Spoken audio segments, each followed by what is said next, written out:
Taylor never actually said anything to me about a lot of nothing, but then watching it back, he's had a lot to say, but about me, but not to me. So that would also caught me off guard because I didn't think he was like that. Told her good luck with your bullshit. I told her good luck with your bullshit. Boy, I'm anointed by Jesus. Swear I should be in the pulpit. Told her good luck with your bullshit. I told her good luck with your bullshit. I'm only attracted to keepers. What's up, y'all? Welcome back to the channel for some more unplanned content. I had to run on here and talk real quick because my cousin had some shit to say and I want to back him up. So Jeremiah Brown, Love Island USA, I've been having his back this whole season. I'm on here with my family reunion shirt on just to show I'm part of the Brown family. You know what I'm saying? Yeah, got that Brown right there. That's on my grandfather's side, my mother's father. So Jeremiah, my cousin, he went on the Vaill Files to talk about his experience on Love Island and pretty much confirmed everything I've ever said about him. He's a good dude. He's an honest dude. He's mature. He's kind. He's respectful. He's authentic, sincere. All the things that we say we want from people. You throw them in an environment with a bunch of bitch ass niggas and snakes and stupid people, you allow an irresponsible production and editing team to allow certain conversations that put him in a bad light to be aired, which then spills out into the internet when you have irresponsible content creators who take buzzwords and just regurgitate them out into the public with no basis, no foundation, no evidence of what you're accusing this man of doing or being. But we've discussed all that. If you want to know my position on Jeremiah, go back to episode 1 and watch all the way through. My position on all this is well established. I fucks with Jeremiah. Ace is a bitch. Nick is a bitch. Taylor is like a puppy bitch. Like, he ain't even a full grown bitch. But let's talk about the interview. So Jeremiah answered a bunch of questions. I'm not going to post a bunch of clips from the interview. If you want to see it, I'll add a link right now. It's here. It's on the top. You can click that. Wait till the end of the video. I put the link in the description of this video, so go check it out for sure. It's definitely worth your time. I'm just going to react to some of the things that he said and go back to work because this is only my lunch break. He talked about how he got on the show, and unsurprisingly, he was recruited by Love Island. When they first reached out to him, he was actually in a relationship, so he declined. And then they reached out to him about a year later and they had just broken up. So he said, all right, cool. He also talked about his therapy journey and how he got into therapy. So the story is, after his first significant relationship, he said he's only been in one real relationship. He got into one relationship, and that first relationship, he cheated after 1 month. Felt terrible. He described the situation. I guess he was out with some friends. Everybody was having a good time. A girl followed him into the bathroom. One thing led to another. They were drinking, whatever. He didn't want to blame it on the alcohol, though. Says he felt bad immediately, had his mother come pick him up. 3 hours later, he told his girlfriend what happened, and he felt so bad about this that he went to therapy. He said he wanted to figure out what it was in him that caused him to not be able to say no to this girl, knowing that it was going to hurt somebody else. So we're talking about somebody who, number one, takes accountability. He's been in therapy for 2 years now, not only addressing the issue that caused him to cheat, but also just learning himself. You don't need to go through some traumatic experience or go through something bad to go into therapy. But I really respect the fact that he not only went to therapy, but he continued it. A lot of guys go to therapy after cheating to try to win their girl back, but that relationship is over.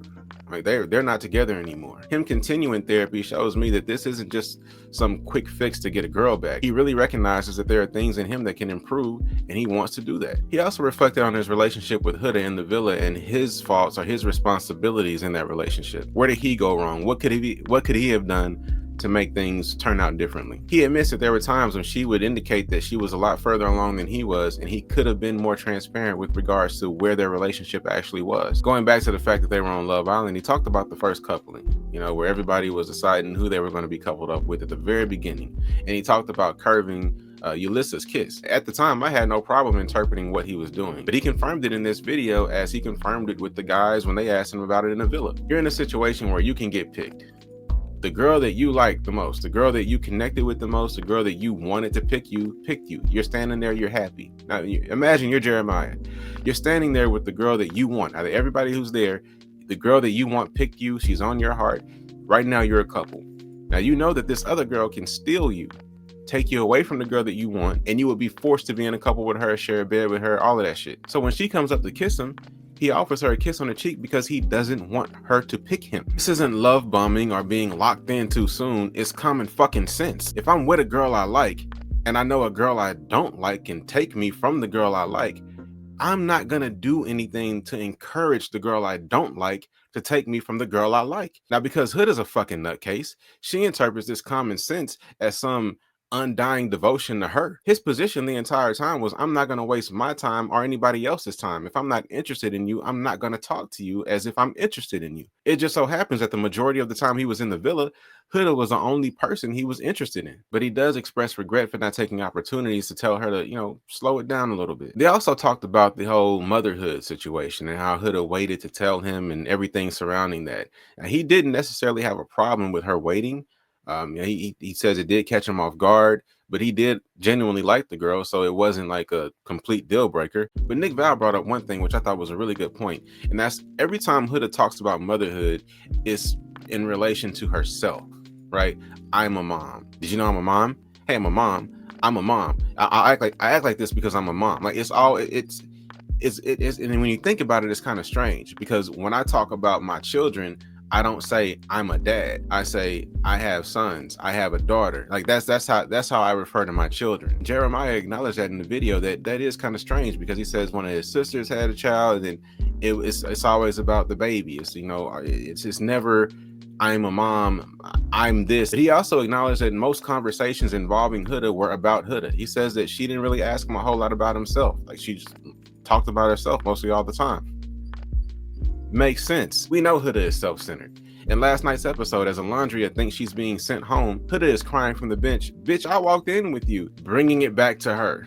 How my friend is leaving. The person I met at the beginning of this experience is leaving. This sucks for me. In the makeup room, when Alondria is folding her stuff, it's Huda that's falling to the floor crying. Look at me, I'm so sad, my friend is leaving. He talked about the night that they were split up when America put him with Iris, and he talked about being upset. Like he was legitimately upset at that time, and he just had to sit there and really think about it. But he says he realized that America was seeing things that he wasn't expressing. You know, he realized that there were things going on in that relationship that he knew were unhealthy, but he just wasn't being vocal about how they were making him feel in that environment. And he admits that he was wrong for not going and comforting her immediately when all this happened. But he says that once he heard her calling him a bitch to her friends and talking all kinds of shit about him in the shower. Remember when he was standing outside and she was taking a shower and yelling and saying, you know, my husband would never, all of this other stuff. He says that's not how he operates. And even though he still tried to make it work after that, he was pretty much checking out at that point because there was just a level of disrespect there that he doesn't jive with. He also addressed not following her out that night when she went in the hallway and cried, and he saw her and then the next day said, "I'm sorry I couldn't go out and comfort you." He admits that is a rule there. Like once you get in your bed, you're not allowed to go to anybody else's bed. You're not allowed to get up and leave the bed, I assume, unless you have to go to the bathroom. And he says that they had almost gotten into trouble for, you know, breaking similar rules multiple times, which I imagine was mostly at Huda's behest. Ultimately, he has no ill will towards the girl.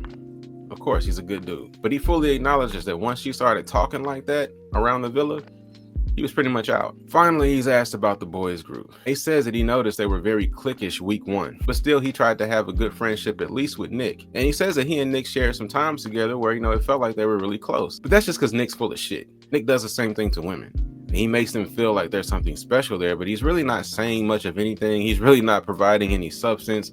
He just wants to get whatever he can out of you at the time. But it wasn't lost on Jeremiah that they were all following Ace's orders, and he just wasn't with that shit. He says he could see how some of Ace's motivation could have been Huda related. But ultimately, he believes, and I quote, that they got rid of him because they saw that he was hooping. Prancing, pulls up, three-pointer, bang! And that's all we've been saying. They saw that he was hooping. The women came in and they were choosing, and these little bitch ass niggas couldn't take it. So instead of being real ones and backing themselves, instead of just hollering at the girls that they wanted to holler at and see if they could do what they trying to do, they did some weak ass shit and got rid of the competition. So yes, there's money involved, but Love Island is not supposed to be played like this. And if it's going to be played like this going forward, I'm gonna stop watching, stop reviewing, stop caring about the show. This isn't what I signed up for. And I don't think it's what y'all signed up for either. We don't want Big Brother Love Island. We don't want Love Island the challenge. We have Love Island games. Go do that shit on games. But here, nah, cut that shit out. Thanks for watching. Catch you next one. Appreciate y'all. I came empty-handed, but I'm leaving with 3. Plus I made about a G, cause I made them tip me.